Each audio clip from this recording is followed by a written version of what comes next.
할렐루야, 우리 옆 사람과 인사하시겠습니다. 주님이 지금도 잘해주십니다. 아멘. 주님이 지금도 잘해주시는 줄 믿습니다. 오늘은 마가복음 9장 38절에서 50절까지 말씀을 함께 보았는데요.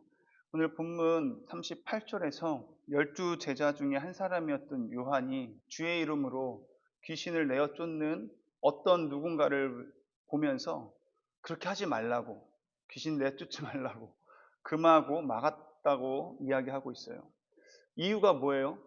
왜 요한이 귀신 내어 쫓는 일을 하지 말라고? 좋은 일이잖아요. 그것도 어떤 다른 우상 숭배하거나 귀신 들린 그런 사람들이 귀신을 내어 쫓는 게 아니라요. 오늘 보니까 주의 이름으로, 예수 이름의 권세를 가지고요, 귀신을 내어 쫓았습니다. 그런데 그 모습을 본 요한이 그렇게 하지 말아라, 내쫓지 말아라. 아,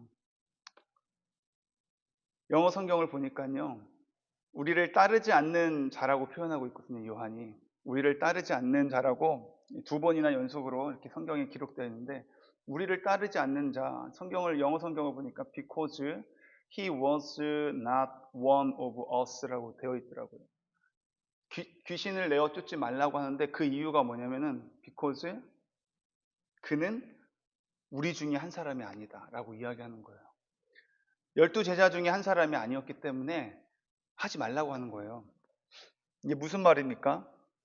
지금 제자들은 예수님의 길을 깨닫지 못하고 있기 때문에 죽음의 길을 가고 있는 예수님의 길을 자신들의 지위를 확보하기 위한 길로 착각하고 있잖아요. 어떤 한 자리를 차지하고 싶은데, 어제 말씀에서 보니까 길거리에서 막 싸웠어요. 내가 그 자리 차지하려고 12제자가 싸우니까 그 모습을 볼 때 누군가가 주님의 이름으로 귀신 내어 쫓는 것을 보니까 저 사람이 예수님이 한 자리를 차지하지 않을까라는 경쟁심이 생긴 거겠죠. 그러니까 주님의 이름으로 귀신을 내어 쫓는 그 사람을 향해서 너는 우리 중에 한 사람이 아니지 않냐, 넌 12제자 중에 한 명이 아니지 않냐, 우리 라인에 있지 않고 우리 12제자의 우리 편에 소속되어 있지 않기 때문에 주님의 이름으로 그렇게 막 귀신을 내어 쫓거나, 한마디로 또 복음을 전하지 말라는 거죠.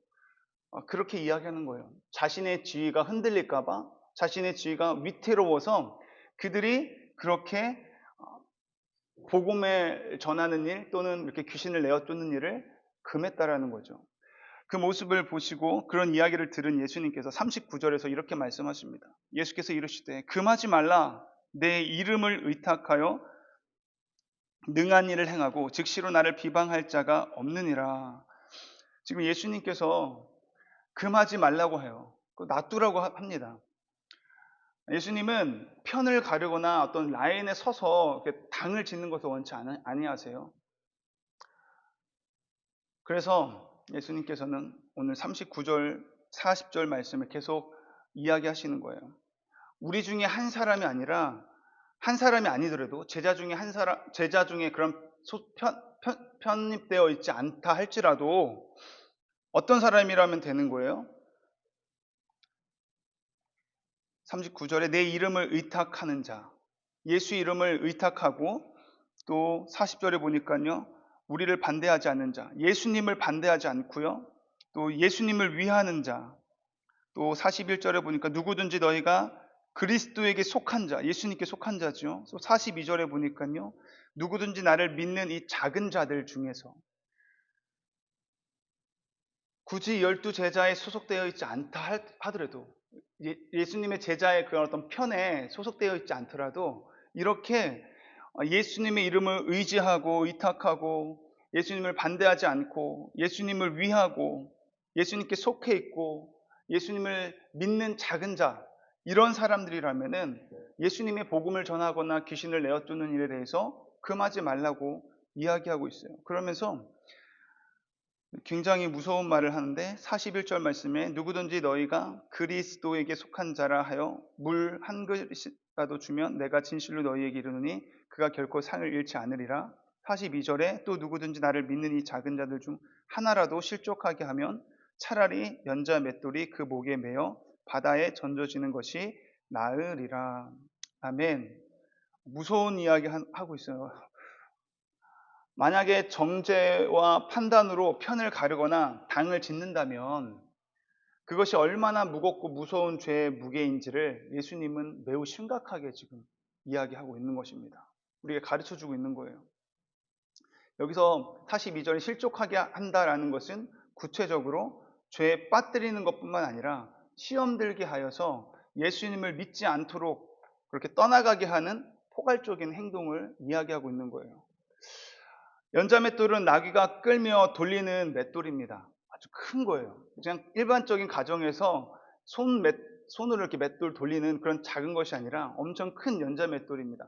그 작은 것이라고 해도 그 무게가 바다에 빠지면 우리가 끌려 내려가는데 이 큰 연자맷돌을 묶어서 목에 메고 바다에 빠지는 것이 차라리 낫다라고 예수님께서 가르치지 않습니까? 누군가를 실족시키면 받게 되는 대가가 그만큼 끔찍하고 무서운 것이라는 것을 이야기하고 있어요. 43절에서 47절에서 언급하고 있는 손, 발, 눈으로 인해서 범하는 죄들을 이야기하고 있는데 손, 발, 눈뿐만 아니라 입술도 마찬가지겠죠. 그렇게 손과 발과 눈과 입으로 범하는 죄는 일반적인 죄의 모습들을 말씀하고 있는 것일 수도 있지요. 하지만 지금 이 예수님이 말씀하는 문맥상, 지금 내용상 보면은 편을 가르고 그렇게 해서 누군가를 실족하게 하는 범죄를 지은 죄를 이야기하고 있는 것입니다. 누군가를 실족하게 하는 죄를 범함으로 지옥에 가는 것보다 손과 발을 절단해버리고 눈을 빼버려서 불구의 몸으로 하나님 나라에 들어가는 것이 온전한 신체를 가지고 구더기도 죽지 않고 불도 꺼지지 않는 지옥에 들어가는 것보다 낫다라고 말씀하고 있습니다. 예수님은 정죄하고 판단으로 편을 막 가르거나 당을 짓는 그 죄의 문제에 대해서 지금 엄청 심각하게 이야기하고 있는 거예요. 50절 말씀에 예수님은 결론을 이렇게 내리십니다. 너희 속에 소금을 두고 서로 화목하라. 골로새서 4장 6절을 보니까요. 이 소금에 대해서 어떻게 설명하고 있냐면요. 너희 말을 항상 은혜 가운데서 소금으로 고르게 함같이 하라고 말씀하고 있어요. 은혜 가운데 이 말을 해야 된다는 거죠.